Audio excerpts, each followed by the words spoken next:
तो हेलो दोस्तों, आप सब कैसे हैं। दोस्तों, आप सबके बीच में मैं फिर से आ चुका हूँ बहुत ही जबरदस्त भोजपुरी सॉन्ग लेकर, जो कि ये टाइम को बर्बाद ना करते हम मुखड़ा को शुरू करते हैं।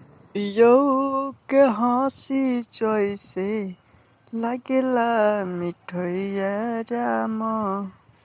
पियऊ के हंसी जइसे लागेला मिठैया राम।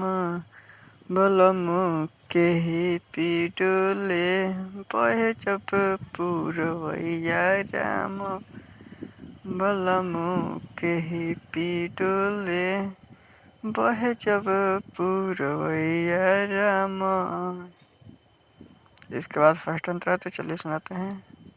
दिन भर निहारे ले हमारी सूरतिया, सूट सलवार छोड़ी पेनी जब कुरतिया।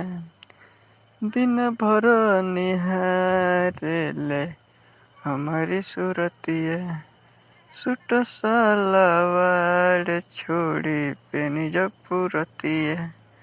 बेरी बेरी चिबेले पान के पतैया राम। बलमु केही पिडोले बहे जब पुरवैया राम। बलमु केही पिडोले बहे जब पुरवैया राम। इसके बाद लास्ट अंतरा तो चलिए सुनाते हैं। करिया कुरुतवा जब पेनेले चश्मा, खुशी से खिल जाला हमरो मनवा। करिया कुरुतवा जब पेनेले चश्मा, खुशी से खिल जाला हमरो मनवा। सिंह मृत्युंजय